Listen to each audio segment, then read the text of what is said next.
Infinita Raio é uma canção do rock nacional dos anos 80, sim, nacional, que repercutiu no Brasil todo, até hoje executada na rádio, mesmo tendo seus 6 minutos, que não seria um tempo para lá de radiofônico.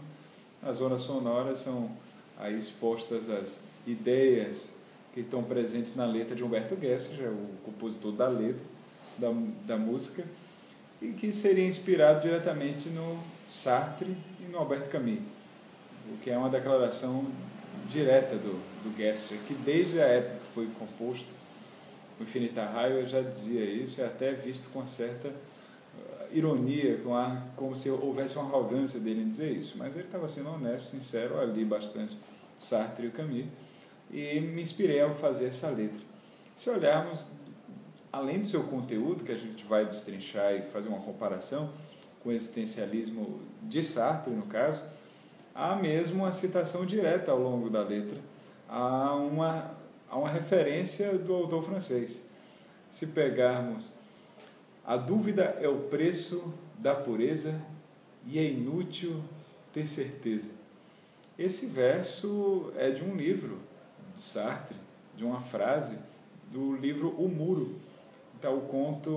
Está no conto A Infância de um Chefe, em que, entre várias dúvidas ali de Lucien Fleurier, o protagonista que se pergunta quem sou eu, olha a escrivaninha, olha o caderno, eu me exibo, eu não me exibo, não sei se não tem sentido, sou um bom aluno, não, é aparência, bom aluno gosta de trabalhar, eu não.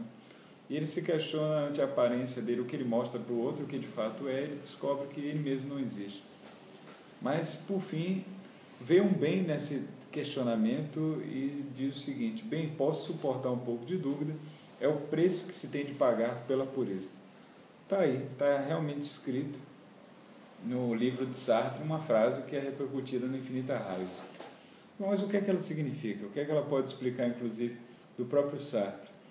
Eu posso pegar a letra como um todo e fazer essa análise, em que ele vai dizer: você me faz correr demais os riscos dessa raio, você me faz correr atrás do horizonte dessa raio. Essa raio como a própria vida, se a gente pode dizer assim de uma maneira muito clara, como a própria vida, como projeto de vida.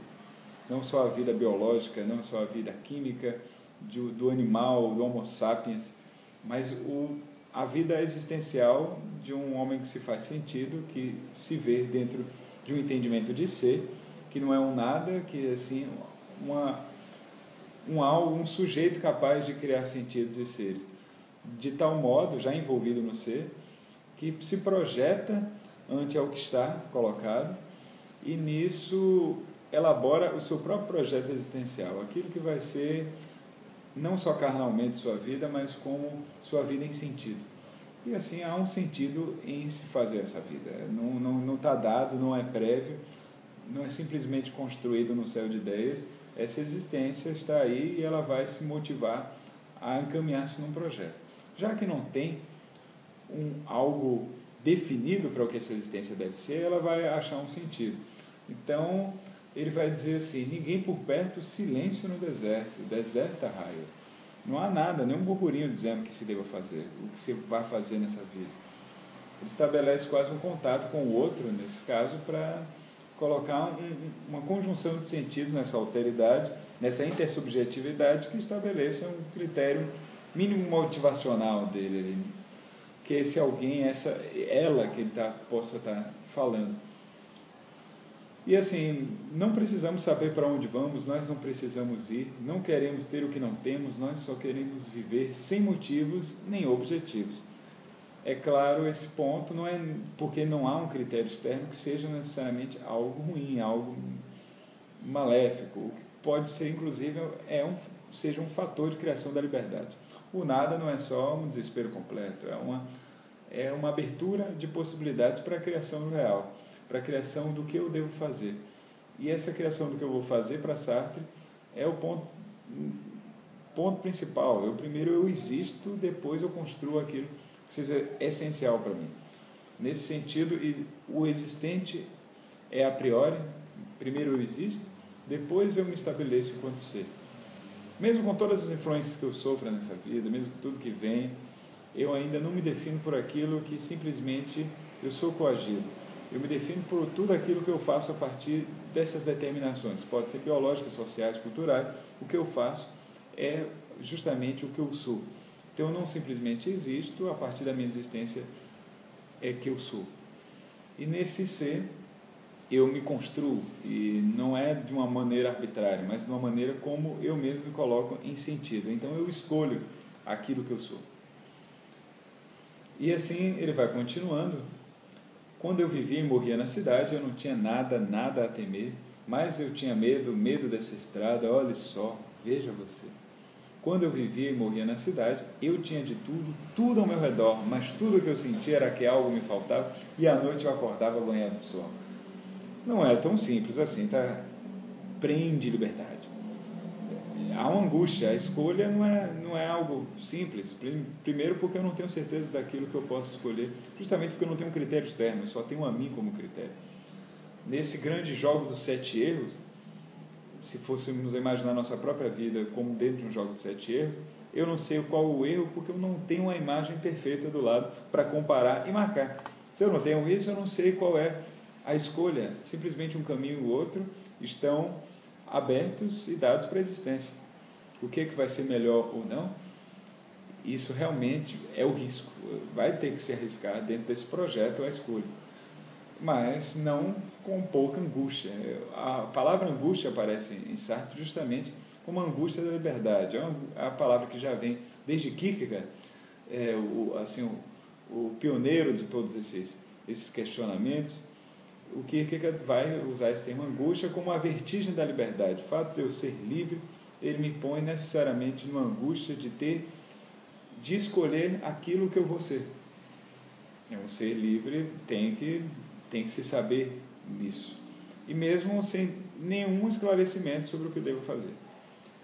Então, realmente, mesmo com tudo ao meu redor, eu sinto que posso faltar algo, que tem algo fora do lugar, que não faz sentido. E ver-se diante dessa ausência de sentido, Sartre chegou a chamar de anáusea. Eu consegui enxergar o mundo só por sua crueza,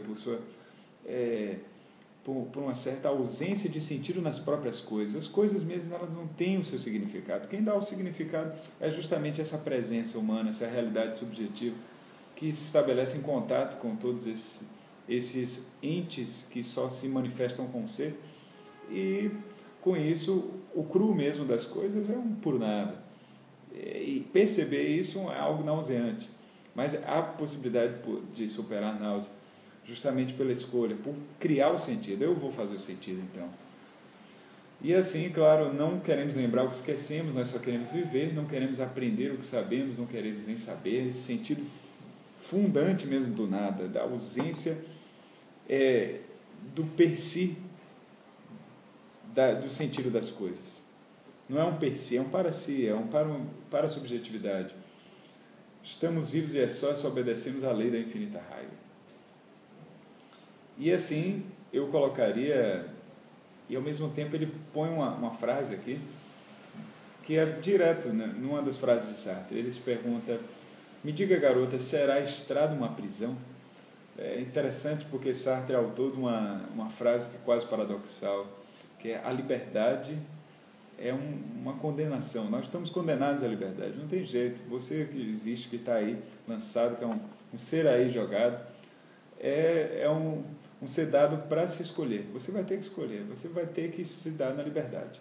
E mesmo que você escolha, não escolher, vou ficar parado, vou me meter ali, parar de escolher, acabou. Você escolheu não escolher.